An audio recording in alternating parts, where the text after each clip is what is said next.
They want our kids to be desensitized. When women are domineering in society and movies and Hollywood, what do you think is going to happen at home in the households? Satan has ultimately used this and weaponized it to flip the script in the household for women to be domineering in the household. You know why all your guys' relationships out there don't work, specifically women? Is because you do not know your place. A woman has no domineering power over a man, period. We need to take charge.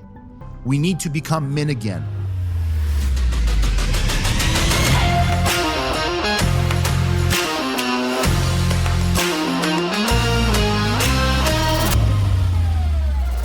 What's up, guys? This is God, Grit, and Glory, and I am your host, Vito Creed. We talk about the stuff that most people stay quiet about: Jesus, business, politics, and occasionally a few conspiracy theories. No scripts, no filters, just straight up truth. So join us as we unravel and speak truth.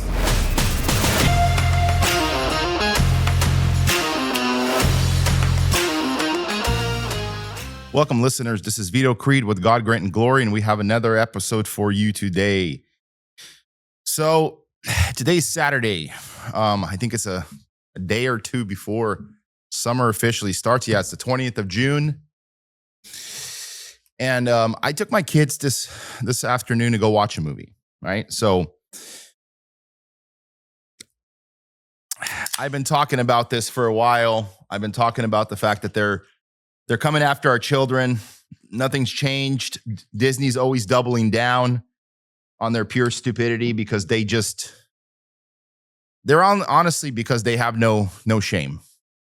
And why would they when they're demonic? Why would they when they're disgustingly trying to pander to who knows whom? The problem is they don't even know who they're trying to pander to. That's the issue. I mean, just so you guys understand, the homosexual and transgender population in America is like less than 5%. It's not a big population. There's a lot of people that claim that they're homosexual or bisexual or all this other crap, but they're really not. A lot of it's for show. A lot of it's seeking attention. The practicing homosexuals, I'd say probably is less than 5%. And they're catering to this very, very, very small population of people. Why is that? Is there a science to it? No, of course not. There's a spiritual reason for it. There's always a spiritual reason for anything in this world. You can make sense of things pretty quickly.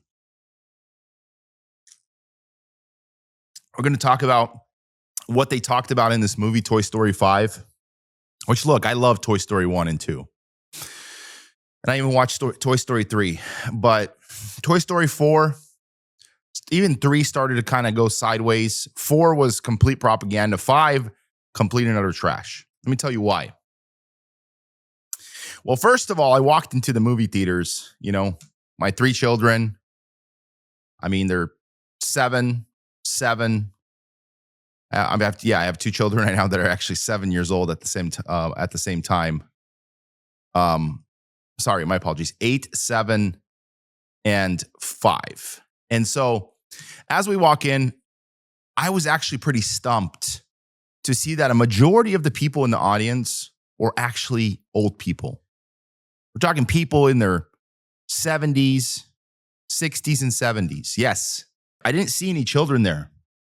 Usually it's acceptable if a grandparent shows up with one of their grandchildren, takes them to a Toy Story movie.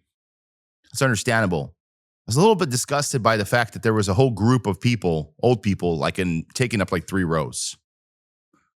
And I was like, what are these people doing here? This is a cartoon. It's a cartoon for kids. I mean, in the wake of all this pedophilia going on, it wouldn't even be surprising to me if these people there were there for sinister reasons, to be honest with you. A lot of them, there was a group of guys, there's 4 old men sitting right next to each other, literally, and they were gawking as we walked in.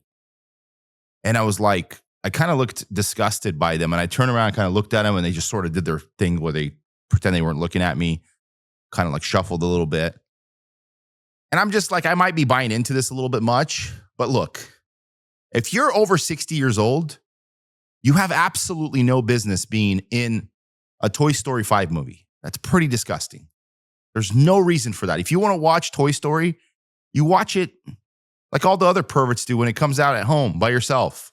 But there is no reason for them to be there. And plus, Toy Story, it's not like it's a funny, charming cartoon. It's quite literally like a it's an infant and toddler show. It's nothing super crafty like you see some of the other movies. But whatever, that's my personal opinion on that. I mean, it is what it is. But that's not why I was infuriated or even livid. First and foremost, let's go through the plot a little bit. The plot of the movie is Jessie, which, by the way, I have a sister-in-law that's named Jessie. And I mean, I'm not trying to throw shade on her or anything like that, but Jesse's a guy name. Jesse is actually a guy name. Jesse is in the Bible. Jesse's always been a guy name. They made a universal girl name for whatever reason, just like they made a lot of other names universally, like Taylor. Taylor can be a guy, Taylor can be a girl. There's just so many names out there that can be universally both guys and girls.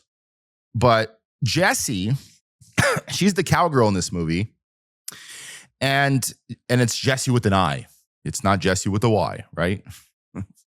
Anyways, Jessie is a very domineering control nut in this movie.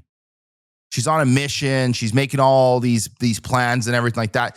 They portray her as very, very domineering. A very domineering woman. Girl power. It's girl power. It's a girl story. The little kid is a girl. She's 8.5. You don't always see those stories, and it's important they're out there. Then you can imagine yourself, if you're a little girl, being those characters and that journey. I thought they did a really good job of getting both sides of the girl world. That moment in the car when they diss her and that cruelty, kids can be tough. Unbelievable, I thought, that they captured that. And as the show kind of, progresses, you have Buzz Lightyear, who's apparently in love with Jessie, and he wants to propose to her. And of course, he's acting like a schmuck, just like they always portray men in Hollywood. A complete an idiot, like babbling schmuck, like a buffoon. That's the one disgusting thing that I hate about Hollywood. Like, men are portrayed to be incompetent. Yet, let me tell you, probably 90% of the production that was created, even in this Toy Story movie, were probably done by men. Between the animation and all of the engineering and all of the cameramen and everybody doing everything, I bet you it's not a 50-50 split. I guarantee you it's probably like a 90-10 split. But apparently, Hollywood just likes to portray men as incompetent. And this pisses me off because if you look around, that is not the case, and we all know it. Men do a lot more on this planet, and for a reason. We're going to get into that here in a second. I'll tell you why that is and sort of where men have really slipped up. But that's not even actually it kind of remotely got to me. I'm like, it is what it is. It's not like I'm not used to women being in charge in these movies. It's a very main narrative. They're always the hero and the maiden happens to be a man and the maiden in distress, right?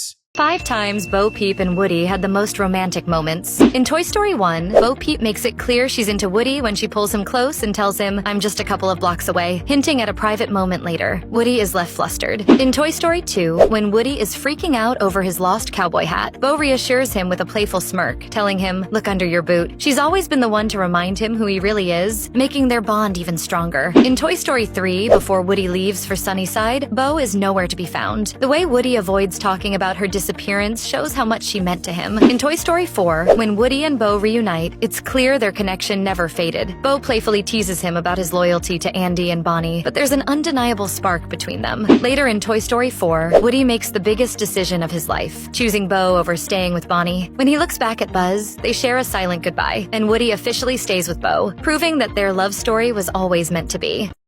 Lady in distress here happens to be a man. That's the way they're portraying it. They flip-flopped roles, where the man is the one that's in distress and the woman's the one that's the hero that's come to save the day. We know that's a fairy tale. We know it only exists in movies. It never exists in real life.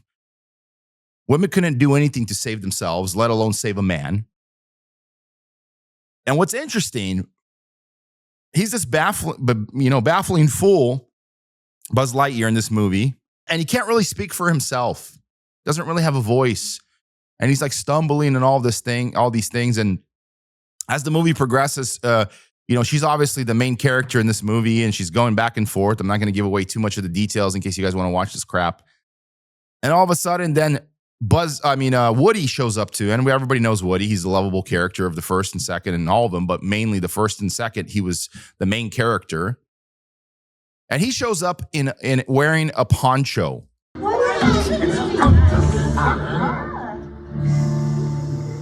Pretty cowboy. Why are you wearing a dress, Woody? It's called a poncho, Forky. Thought I'd change it up. Yeah? Well, Bo likes it.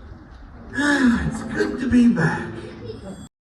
And they make this quirk. Oh, Woody's wearing a dress. It's not a dress. It's a poncho. And he wears it sort of like a cape. But the point is, it's the propaganda insertion. It's the transgender ideology that they want to slip in between the cracks. And you guys may say, oh, Vito, you're buying into it too much. I'll tell you what happens after here in a second. So as they're going through this movie, and he sort of brushes it off, and he's wearing primarily majority of the movie, so he kind of looks like he's wearing a dress in a big part of the movie. It's pretty ridiculous. Like, why even add that crap? Why add that? What value does that kind of trash bring to the narrative? It doesn't bring value.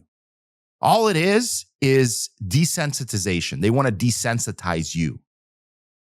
They want to normalize this type of illicit behavior, men wearing skirts, men wearing dresses, men cross-dressing, men being transgenders. And it's disgusting. And we know what you're doing, Hollywood. We know what you're doing, and I'm putting you on notice because this is disgusting. This is disgusting behavior. You know exactly what you're doing and how you're doing it. And one of the main characters was, this is kind of like, it's like an innocent but sort of dark humor.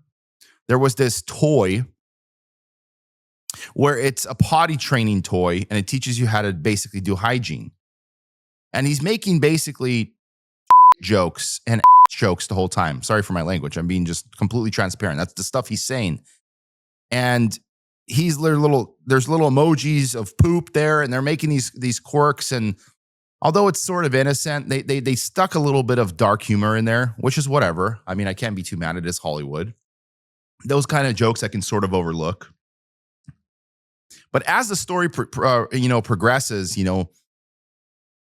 Jesse gets a lot more domineering, and Buzz gets a lot more incompetent.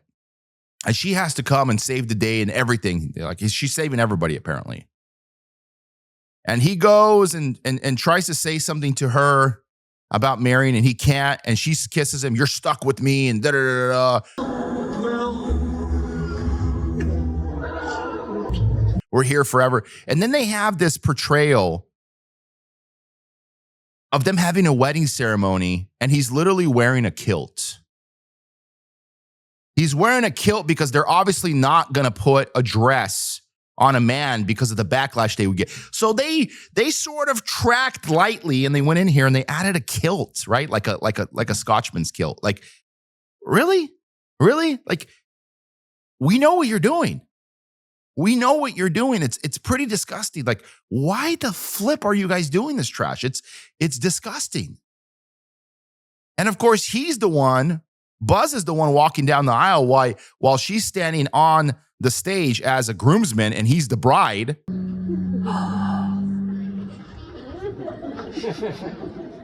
Please, take care of my son. They're pretty much flipping the script. They're flipping the roles, as Hollywood loves to do. And then what's crazy about that is, and Jessie, just so you guys know, in this movie, she's very domineering. She's very confident, and she has a manly voice. She literally sounds like a man. Like, I was like trying to listen to her, and I was like, why does she sound so manly? And that's the role they're playing. They're doing it on purpose. It's very strategic. The fact that she is a woman, she's dressed in men's clothes, like the cowboy boots and the cowboy outfit. This is all inserted for transgenderism, because women want to dress like men, the transgender version, the dykes, we call them. And then the man want to dress like women, the transgenders, the transformers, we call them. And that's literally the roles they're trying to add here. They're trying to get women to dress like men. And since she's already dressed in a cowboy outfit, which makes her look like a man, they had to add a skirt to him. And she's the one that's telling him in the interaction as they're going back and forth, oh, do you want to, be with me for the rest of my life? And she's sort of proposing to him. And the roles are flipped. And I'm sitting here and I'm just like, I'm honestly disgusted. I'm disgusted because there's so much of it and it's out in the open and they're not even hiding it anymore. They want our kids to be desensitized. When women are domineering in society and movies and Hollywood, what do you think is going to happen at home in the households? Satan has ultimately used this and weaponized it to flip the script in the household for women to be domineering in the household. You know why all your guys' relationships out there don't work, specifically women? Is because you do not know your place. God ordained you to be at home with the family in the kitchen and taking care of the house and the children, not out in corporate America, not domineering and trying to dominate and rule over your husbands. The reason why you guys have no success is because you do not follow the blueprint that is of the Bible. The Bible says that man will dominate the woman. Read back in Genesis. This is how it originally started. This is one of the curses that women is to encounter outside of birth. It says that her birth pains are going to be intensified, meaning the fact that she's always given birth. Even we talked about this previously, that in the Garden of Eden, birth was already a thing. They already had kids in the Garden of Eden. That didn't start existing after they get cast out. But her birth pains are intensified.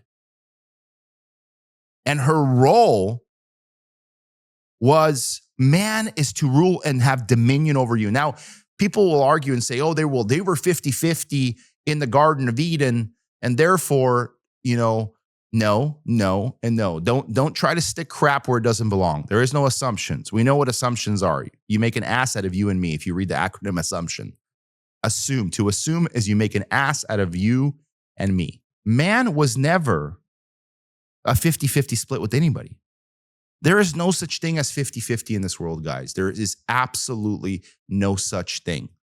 And what ends up happening when women are complainers, when women are naggy, when women try to domineer, when women try to manipulate, control the households, do all of these things, you know what ends up happening by default?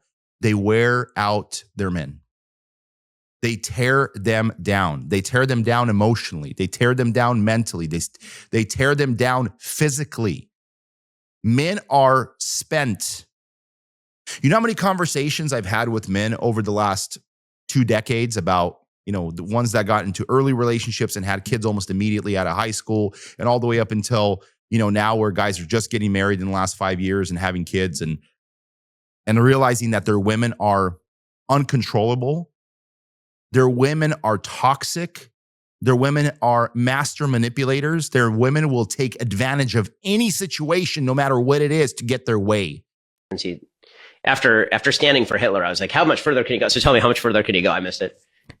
He said that Rosa Parks was like a plant, like she was planted there. In what way?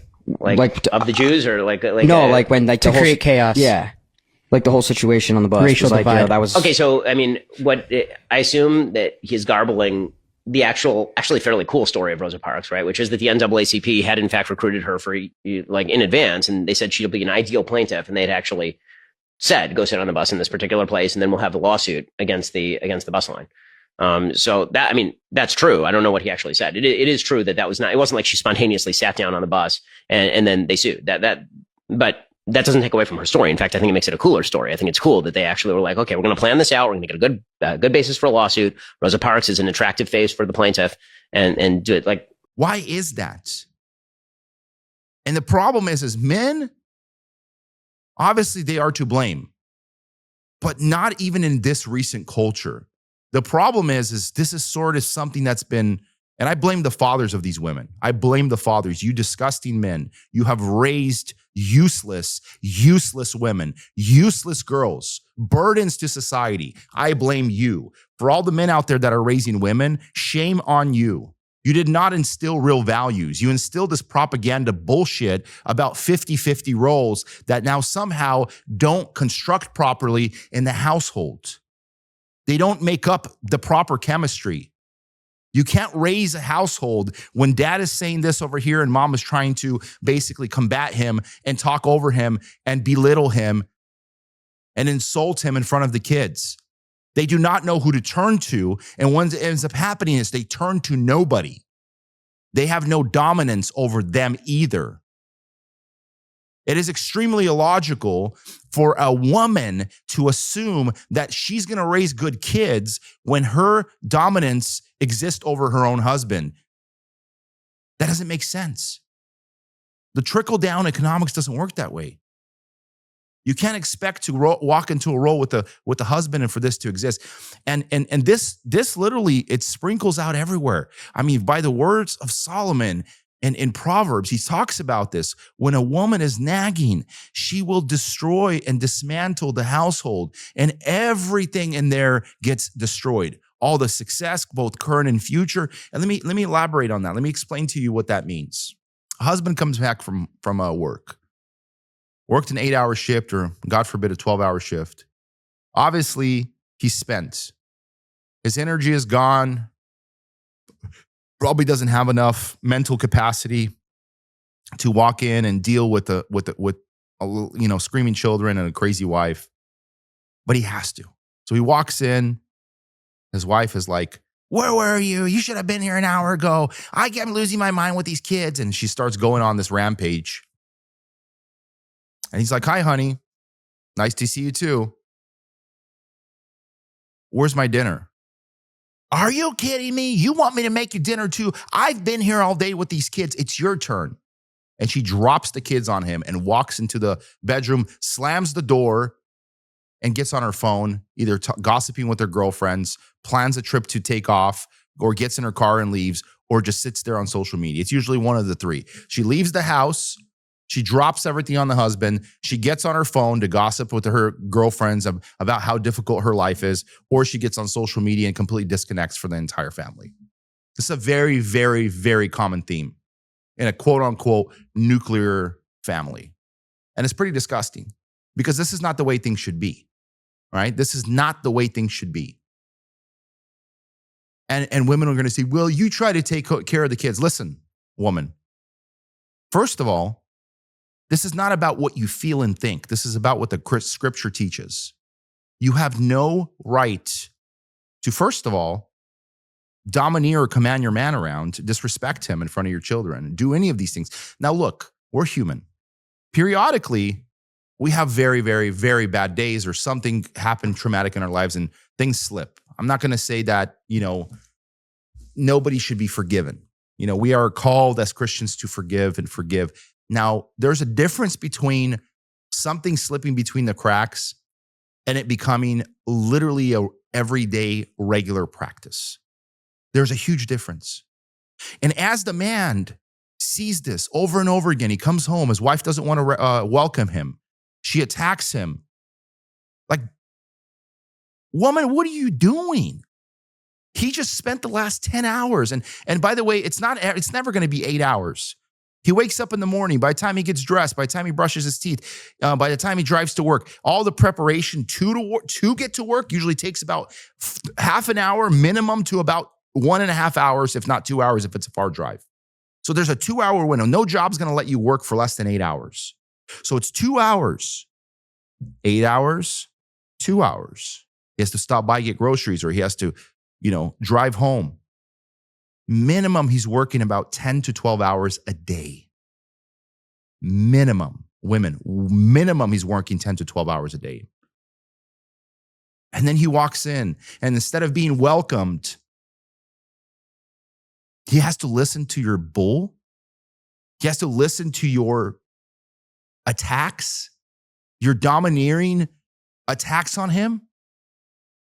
You know why you have no blessing in your life, woman, is because you do not know your place. And I hear this too many times. And like, I know a handful of guys that are really close to me, and they have blowouts with their wives at least once a week. At least once a week. And I always ask them, what are you guys fighting about? What are you guys fighting about? Well, I don't even know.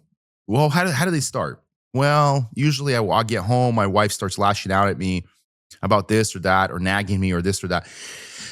They always start the same way. The engagement starts 9 times out of 10 because either the husband comes home to a disaster household, the house is a complete disaster, everything's flipped upside down, no food on the table, or he comes home and the wife is attacking him. And oftentimes it's in defense to the fact that he wouldn't notice that there's no food on the table. He wouldn't notice that the house isn't clean. And a lot of these women will say, well, I was so busy. Take her phone. Look at her screen time.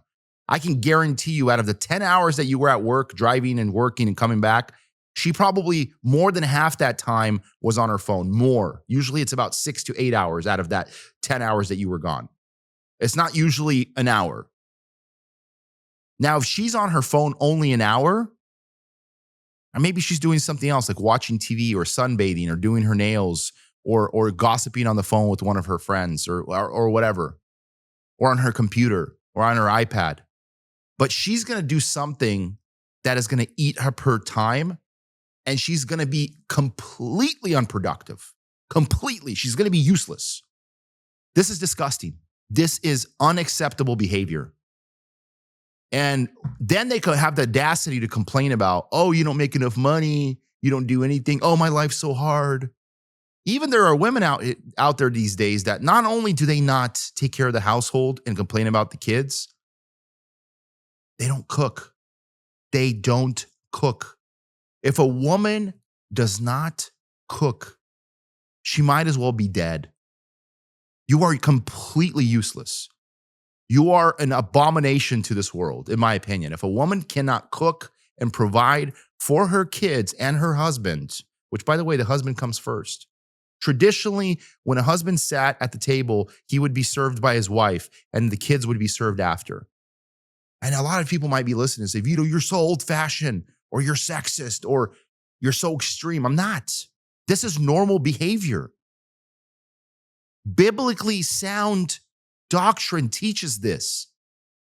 Progressive, basically pig stew, without swearing or saying anything completely obnoxious, or hogwash, they call it, which is pig, basically food, suggests that we are 50-50. There are equal roles. We are all human. We're allowed to make mistakes. We're allowed to sin. Oh yeah, and I forgot what else was thrown into this propaganda machine, Toy Story. I just remember this.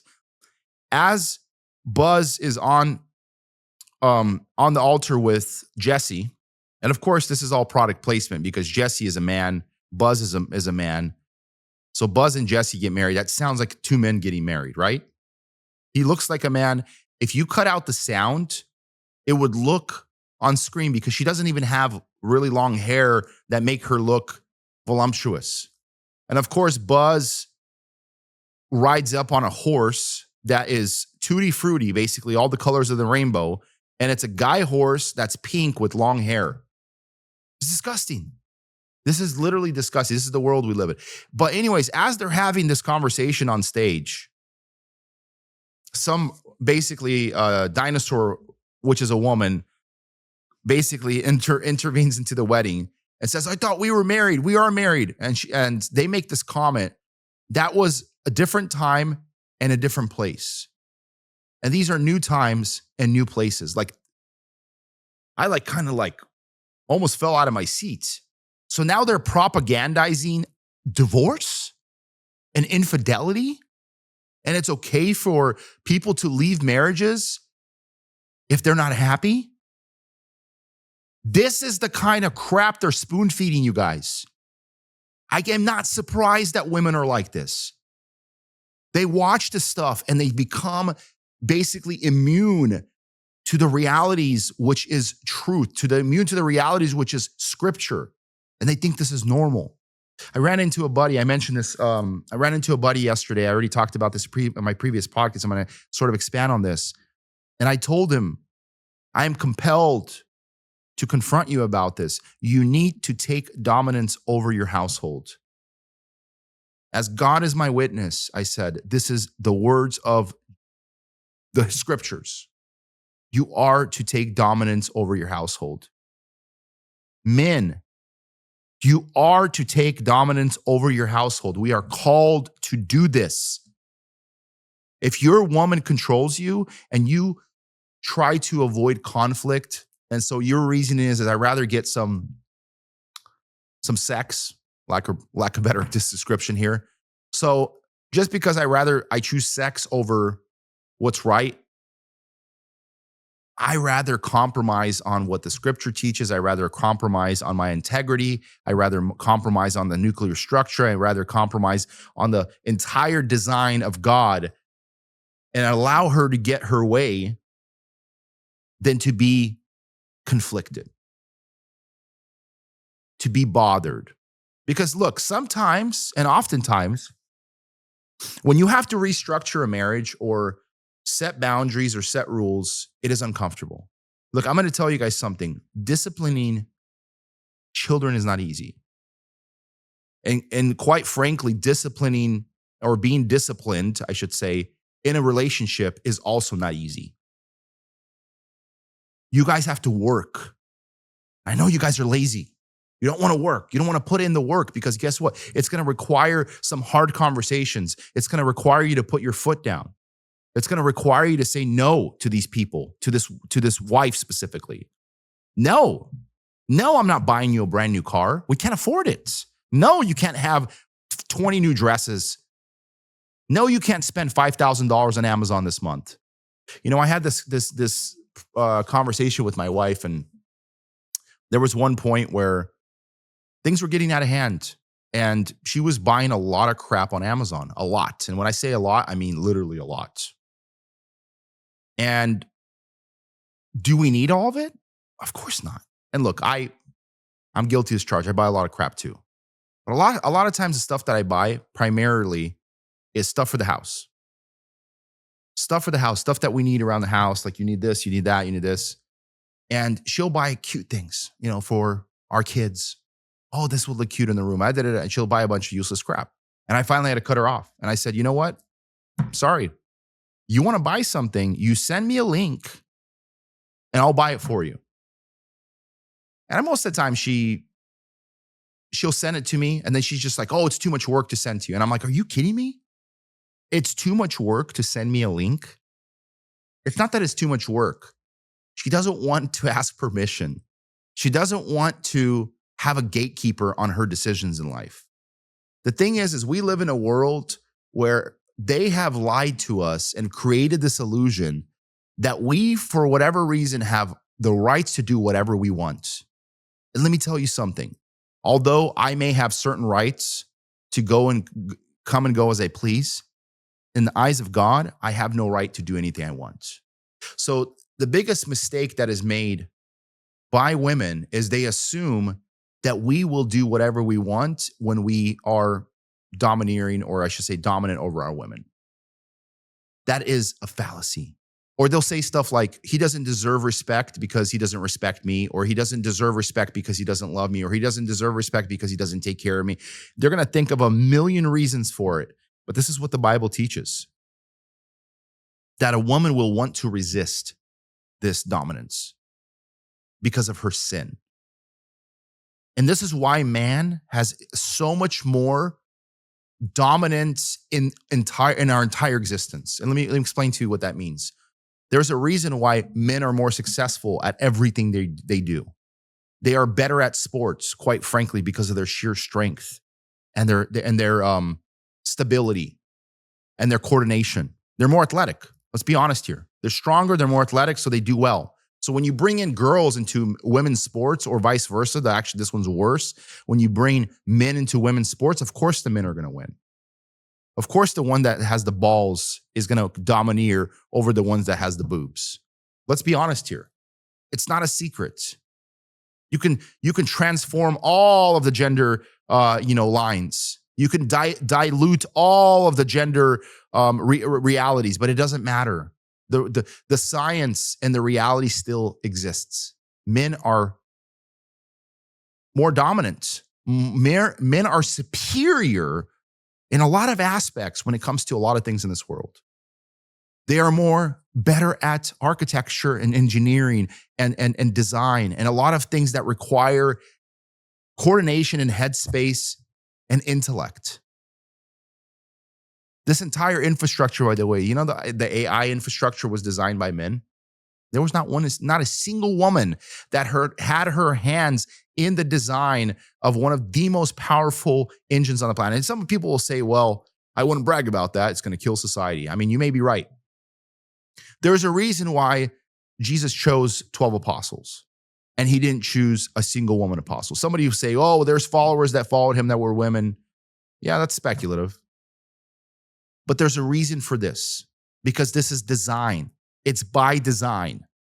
When I design my website to do something, by the way,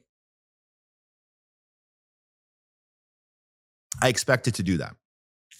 The reason why a lot of people have cursed lives is because they don't follow the design of God. I was reading this Bible story with my kids yesterday, and I want to bring this up. It's talking about Israel. And they were talking about how Josiah was one of the last kings to conquer Judah.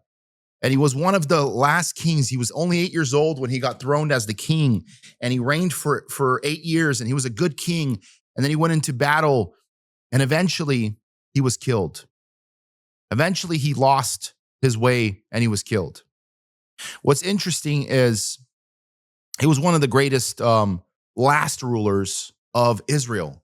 And it shows the fact that the reason why Israel got conquered by the Babylonians and Babylon was because they rejected God and they adopted ideologies and idols that contradicted God's design.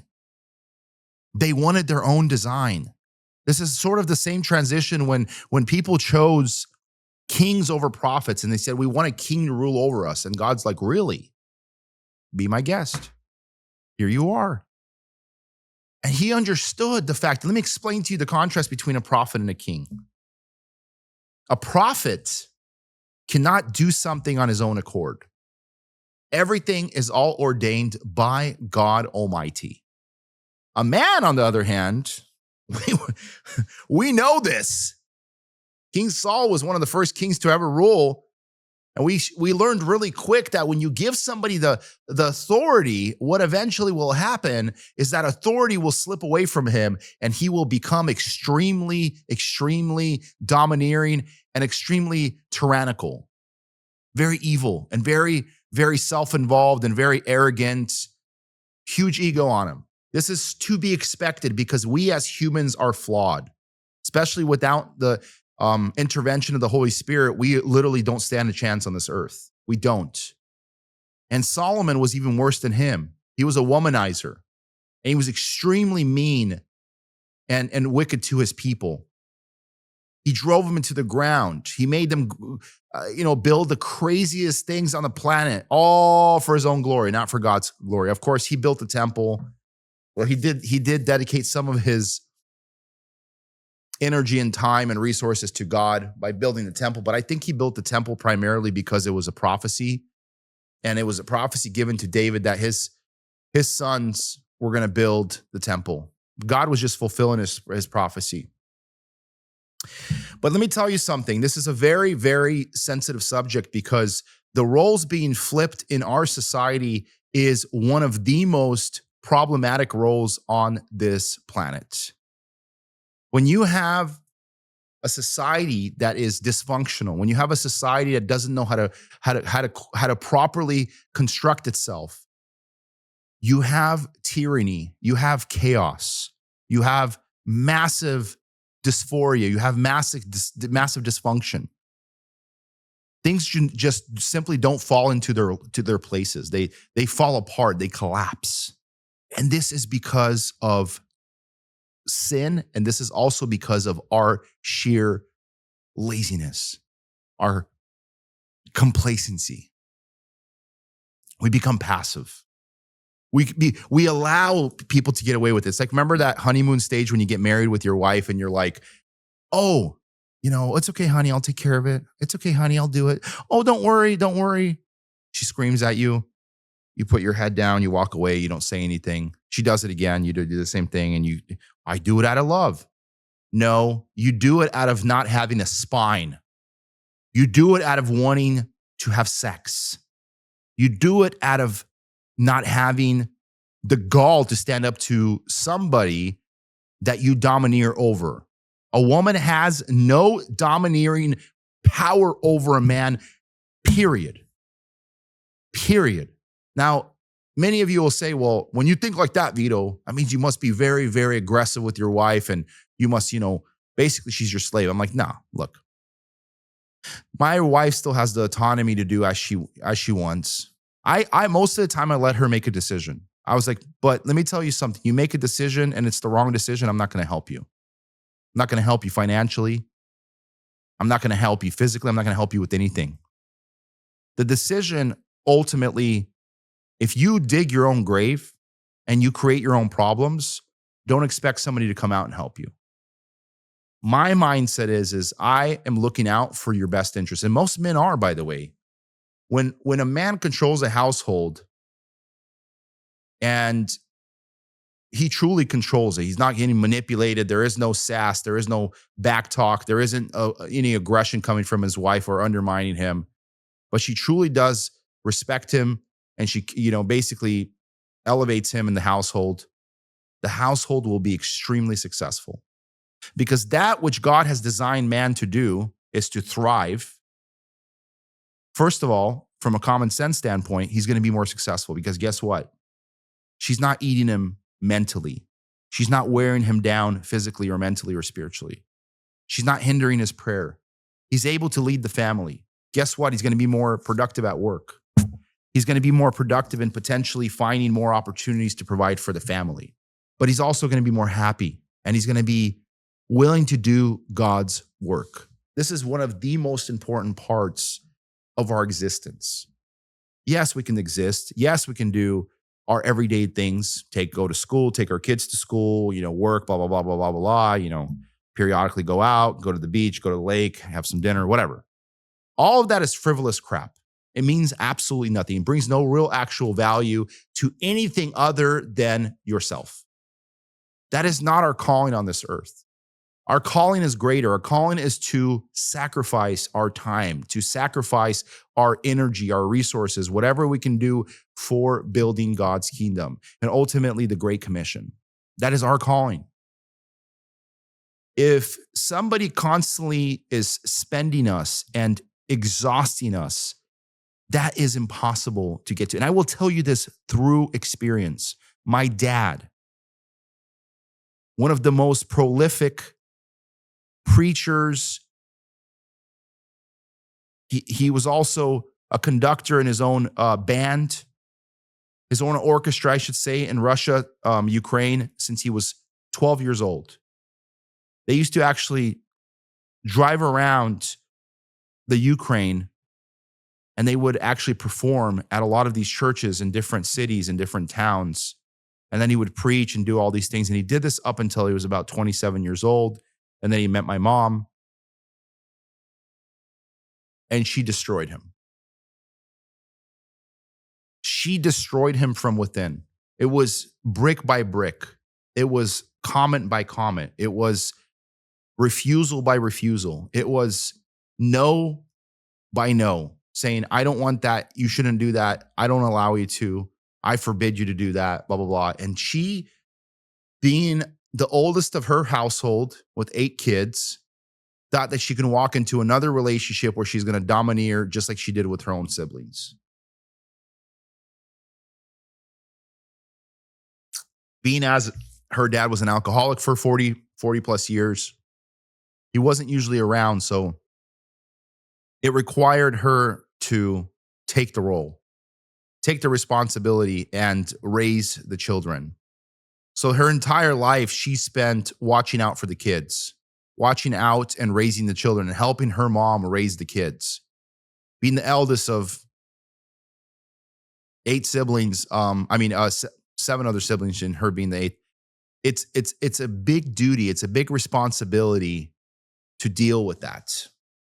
But let me tell you something. It was because of my mom's selfishness. And I say this, and I love my mom. I have a good relationship with her. I'm not trying to put her on blast here to insult her.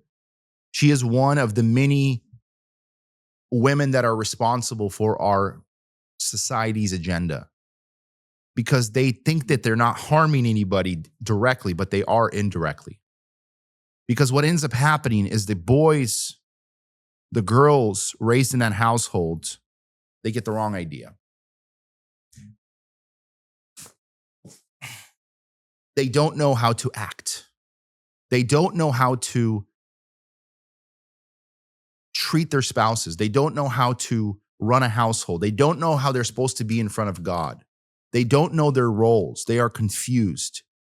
This is where true gender identity is lost. It's not in this whole delusional, oh, I think I'm a man, I think I'm a woman. It's more, I don't know my place. I don't know my role. Because my parents did not show me the proper structure, the proper role of a household, how a household should be. Therefore, they create their own roles. They create their own illusions of roles. And essentially, those roles don't align with the Bible. If the parents are consistent. Now, the problem with, if you're going to follow the Bible, eventually you're going to read into areas where it will be extremely uncomfortable for women and their roles and their relationships in households. Like when you read about Abram and Sarai, which became Abraham and Sarah, and when she called him Lord, tell that to a girl. Say, hey, call your husband Lord, and say, hey, you have lordship over me. A woman will say, that is disgusting. I would never do that with my husband. Of course, this is why your life sucks. This is why your life is cursed. This is why you live in poverty. This is why you are spiritually drained. This is why you are depressed. This is why you are obese. This is why you have anxiety. This is why you have no spiritual life. It all stems back into that. Because the vessel, which is your husband, that God has ordained and put in your life to channel the design directly back to you, you have destroyed. You have managed to take it and to destroy it from within with your own bare hands. And then you wonder why there is no prosperity or any functionality in your relationship. I don't even mean like you're going to become super wealthy. I'm talking about successful in a sense where you're blessed. Your children are blessed. Your household is blessed. There is peace that rules over your household. You don't have that. There's marital problems. Your husband struggles with pornography, and that's a whole separate issue. And he's probably struggling with pornography because you don't have sex with him. And you probably don't have sex with him because you're too busy bossing him around. And when he comes up to you, he has to grovel for sex, and you turn it into a chore for him, and then he stops asking you. And then the entire dynamic falls apart. And then you start realizing that you have this control over him, and you start using him like a puppet. Oh, you want sex? Okay. I'll give you sex if you give me exactly what I want. If you basically become my dog, I will give you sex. You become my slave. You become my footstool. I will give you sex. That is how, unfortunately, society is treating relationships. And this is the biggest problem in our existence right now. And this is probably 9 out of 10 families struggle with at least one of these elements in their household.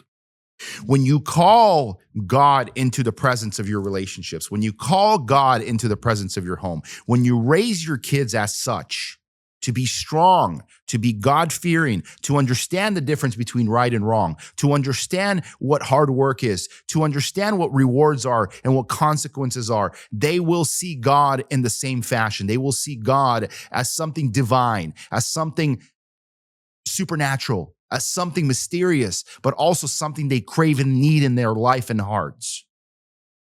The issue is we live in a world that simply cannot deliver this because there's a lot of confusion and we are consumed We are consumed by all of the stuff around us, by all of our toys, by all of the busy life of this world, by all of our devices. In fact, one thing I did like about this Toy Story, I will admit, is how they were trying to bring back children to move away from their devices and create real friends.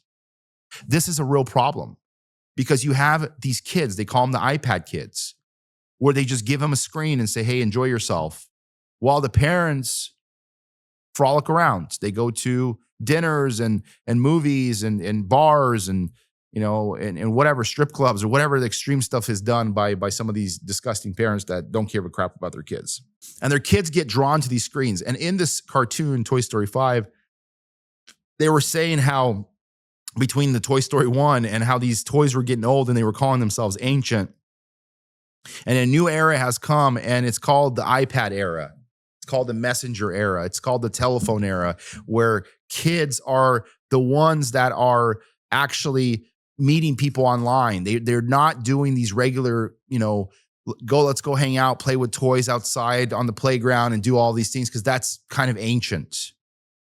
And I like towards the end, as the movie kind of finished, the two girls are playing in the room and they're actually playing with their toys, and they put their devices on the shelf. They put them aside.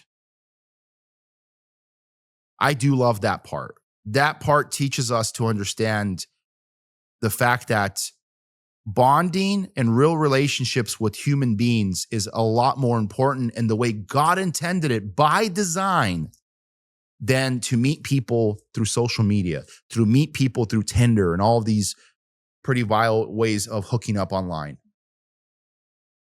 Because people, when hookups become transactional, where you think that, hey, it's like a slot machine, you swipe left, swipe right, thumbs up, thumbs down, you start understanding the fact that these relationships are extremely transactional, and they are there for only one reason, is to instantly be gratified, instant gratification, and then basically drop it like it's hot, saying, hey, one night stand, hit it and quit it, right? So these are all terms kind of that have been used over the years, where people are doing this because that's the way of life.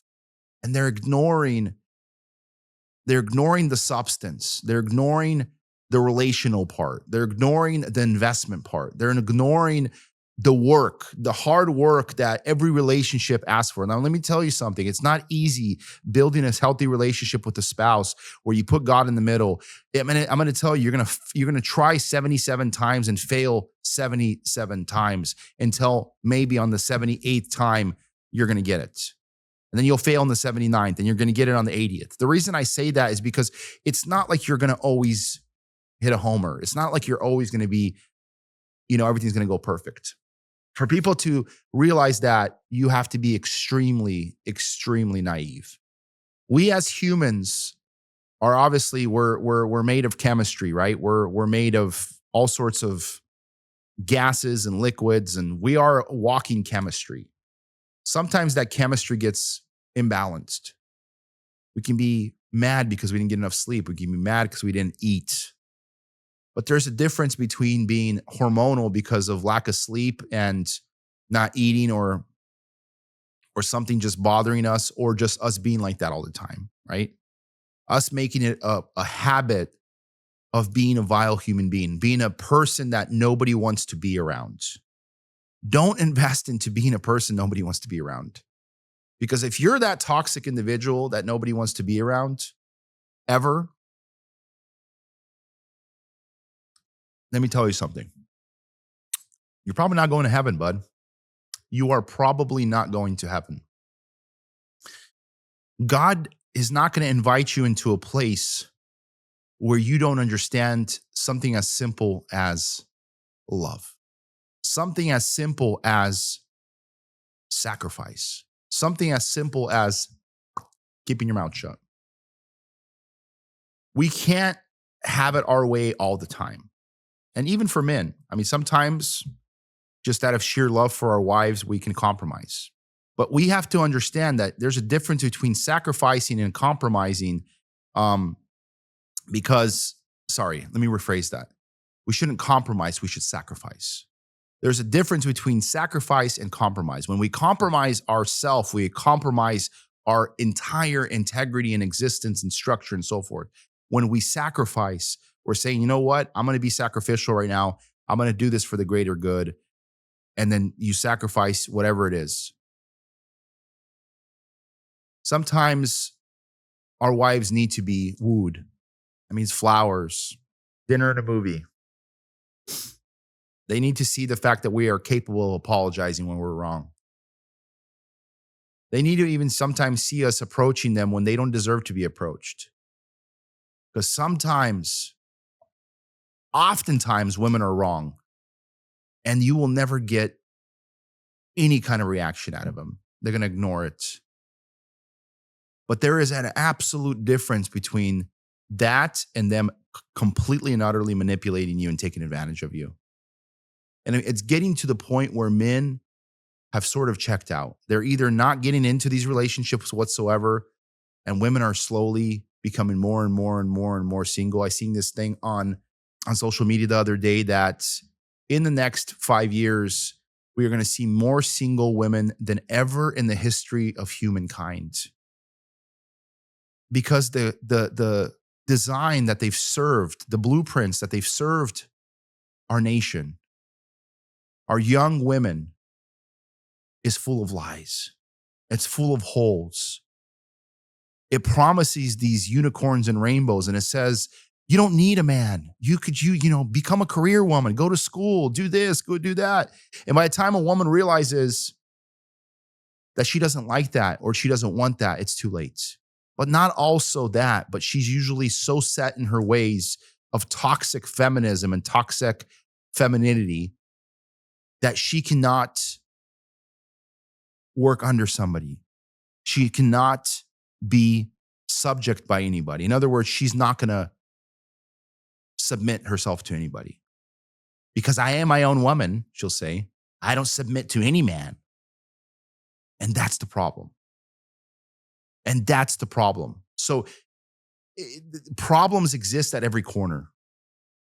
The way we deal with this is with our men. For the men out there to restructure, to revamp, revolutionize. We need to revolutionize our men. You're going to have the Democrats calling this radicalized. They're going to be like, oh, you're trying to radicalize our women. No, we're trying to set them free. We're trying to get them to understand that the dynamic, the design was ordained like this by God himself, by Christ himself.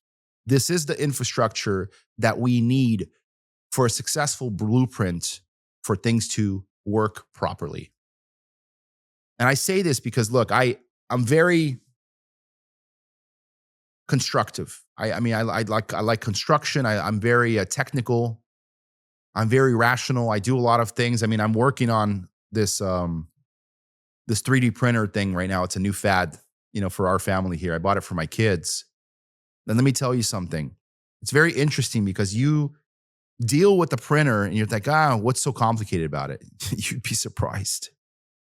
The amount of intricacy that goes into this thing.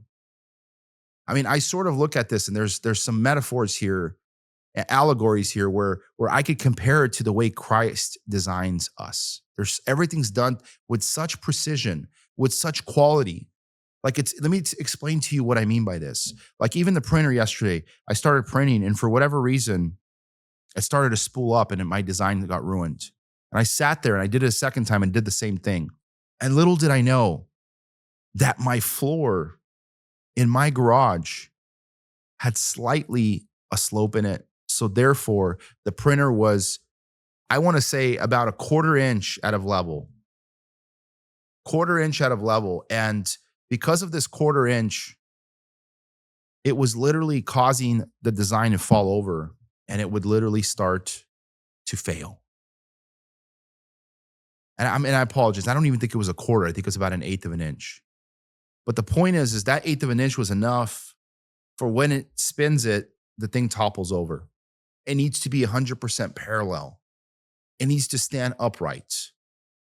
And I was going to the settings and I was messing with it. I remember I was sitting on my couch and it hit me like a light bulb, right? Like a light bulb moment. I'm like, I wonder if it's falling over And that's what's causing it. I went over there and I put a level to it, and of course, it was falling over.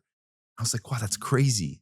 Even though technically when it creates the spool, I mean the first design, the first layer, it glues it to the bottom. But that fact that it glues it to the bottom from the sheer heat is still not enough for it to keep it in place. It will still fall over. And the way that this design works, I mean, you can go in there, you can add multiple walls to your design. You can add additional structure in between. You can make it really thick. You can do it with one wall, where it's just single, it's very weak. 2 walls is okay. 3 walls is what they recommend. I usually do 4 or 5 where it's rock solid. It's a guaranteed thing, but you waste a lot of filament, which is the plastic that melts itself to create these designs. But I want to make it permanent where they last forever. And the reason I bring this up is because as I was messing with all of the settings, I realized that even something that has a hairline mistake can cause a trickle effect that will destroy the entire design. That entire CAD design that somebody made. I mean, you go in there and you start messing with it and you say, hey, well, why is it like this? Well, it's because on the bottom, when you're designing something circular, for example, an egg, I'll give you an example, right? Where we were making eggs. And when you put the egg up, when it makes the design, because there's a void here on the sides and it's kind of hanging in thin air, basically, it's expended. It's basically, it doesn't have any support. You have to go in there into the program and you have to build support. And the CAD drawing does this for you, but it'll add as much support as you need it. It'll add 2% support and all the way up to 100% support, where it completely encapsulated it into like almost like a scaffold-like structure. And this requires such precision and understanding. You don't want to also waste too much design, but if you put too much support, it will ruin your design because those supports, they attach to your design. You want to give it just enough where it supports it and it doesn't fall over, but not so much where you're ruining your design. I mean, there's some metaphor here.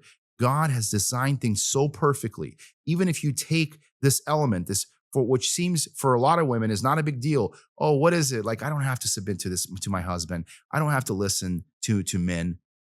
It says this in the Bible. Women, you should not have dominion over a man, period. That means women are not even allowed to talk over a man or argue with a man, let alone control a man. It is not proper. Not in society, not in a church, not in a household, period. And so when this type of illicit behavior starts to become a problem, clearly there is going to be dysfunction in the rest of society and community and church and you name it, because people simply don't know their place. And some of the worst sins that were ever committed in the Bible were under direction of women. We know the story of Jezebel. We know the story of Delilah. We know the story of Sarah telling her husband, you need to go get a concubine knocked up. We know David's relationship with Bathsheba. We know Solomon's basically lust towards 700 wives and 300 concubines. Women cause a lot of people to fall. We know the story of Joseph, where he had to run away from Potiphar's wife. We know these stories. They're right in front of us. We hear them thousands of times throughout our entire existence. Some of us thousands, at least a couple dozen times, right? So you know these stories. I've probably heard them 1,000 times just because I constantly am in the scriptures and I read to my kids and I listen to sermons and I'm constantly surrounded by these stories, so I understand them. And for me, I don't know what it is. It feels like it just should be common sense. But for a lot of people, it's just not common sense. And women are just so brazen these days. Even today I was walking and this woman is walking towards me and I'm holding my son on the right-hand side. I'm holding my daughter's left hand, and she quite literally walks through me. I almost shoulder checked her because I was baffled. Like, there's space on the left, there's space on the right. No, she has to walk through me. She has no respect, and she knows I'm not going to do anything because we live in America where women have all the rights and women have none. And I'm in front of my kids, so I'm obviously not going to say anything rude, and she knows that. But even if I did say something rude, she's probably lash out at me and make it my fault. This is the kind of world we live in. And believe me when I say this, women, you will be punished for this, either in this life or the next. And you know what's crazy? Your reward in heaven is going to be non-existent even if you get there. A lot of you, quote unquote, Christian women, you think you're going to get to heaven after domineering your husband into the ground and not allowing him to do his work, and God is going to say, oh, well done, my good and faithful servant? Or is he going to say, shame on you.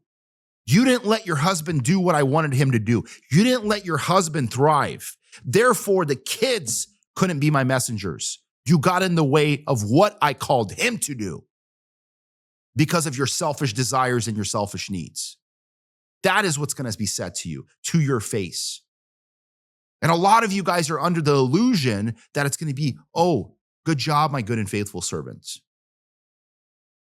That's not what's going to happen. And for a lot of you men that are hiding behind your wives or hiding behind your jobs or hiding behind your own insecurities or hiding behind your own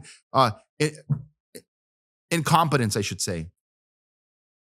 You think God, when you stand in front of the pearly gates and you are confronted by Jesus Christ himself, he's going to say, good job, my good and faithful servant?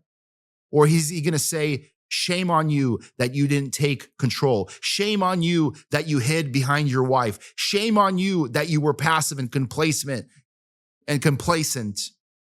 Shame on you.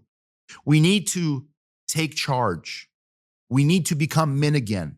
We need to raise up our daughters and our sons properly with biblically sound truth, with biblically sound doctrine,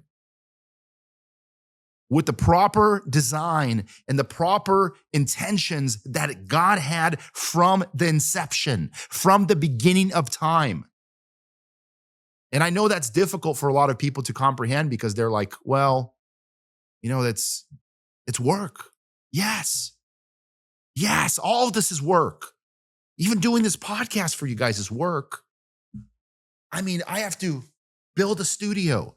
I have to put 1, 2, 3 cameras to unfortunately cater to all the people here that watch this and are like squirrels. Their attention span is that of an insect. Literally, squirrel. You know, they can't sit on their phones, they're scrolling, they're doing all these things.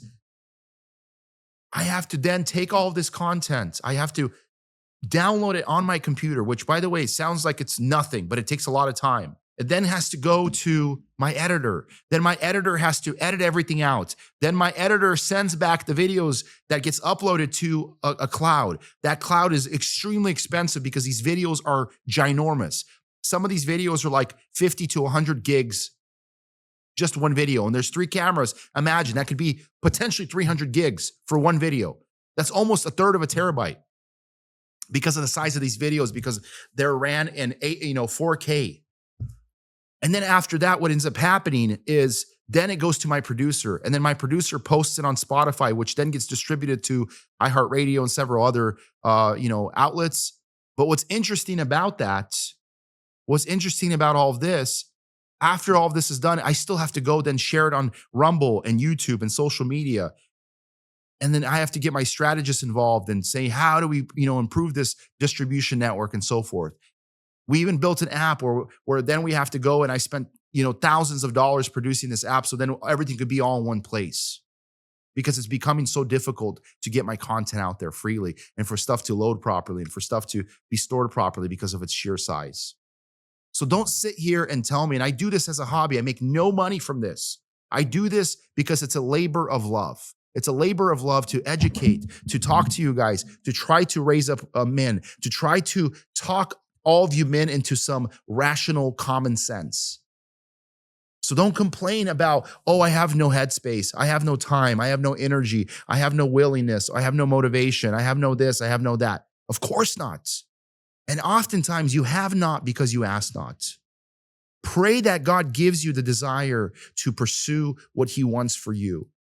Pray that God gives you wisdom. Pray that God gives you the ability to confront your family, your wife, your children even. Maybe your children have already gotten out of control because of, the incompetence in your own household due to you not being a man.